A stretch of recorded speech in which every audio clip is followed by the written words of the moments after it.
And I think lots of other people would also like to get some clearance on this matter. Of course, you did quote that it is said that Prophet Muhammad would be the one. I mean, you said that. I mean, it is quoted that he will be raised from amongst their brethren. Now, of course, this means that he will be a great person. But why did God give him that greatness, which was so short-lived? Why did he achieve that greatness only for 23 years of his life? Why wasn't he a great man from the time he was born?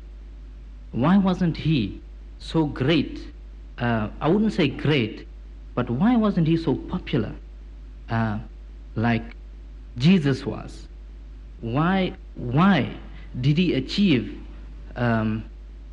world popularity only years after his birth? Could you explain that to us?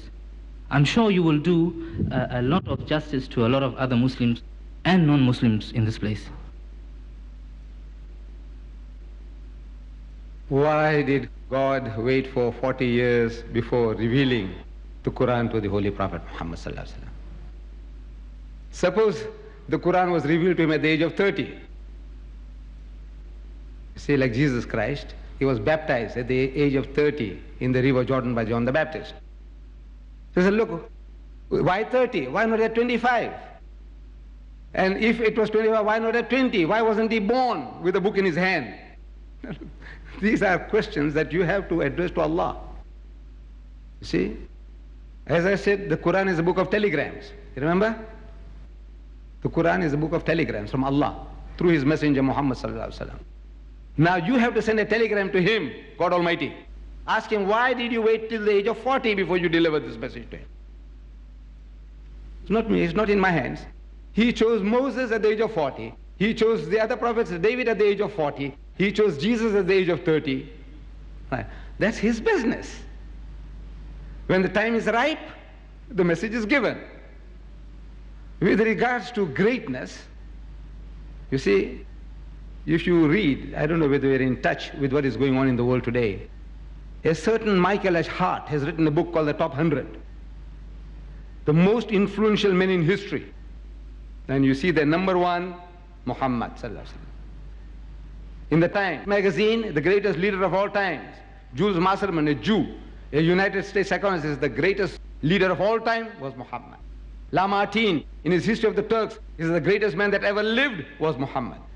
In the lifetime, every prophet, you made a statement, I think that maybe you didn't know, you slipped out of your mouth, that Jesus was a great success. Muhammad had to make migration. His companions had to make 2 migrations to Abyssinia. Jesus was a great success.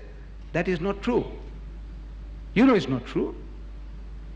You know what was his end, according to the Christian, what they say? The man was killed on the cross. Is that greatness? Is that success? And all his disciples forsook him and fled. They left him in the lurch. All. 100% failure. And today, the Christian world are not following Jesus at all.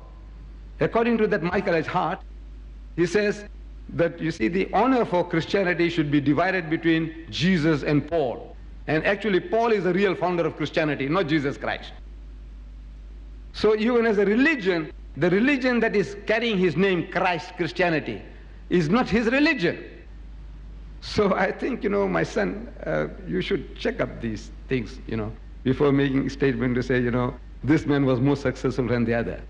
The most successful of all religious personalities is Muhammad, according to the Encyclopedia Britannica, 11th edition. Most successful. Well, I don't know, nobody paid, I don't know who paid them, to write that down.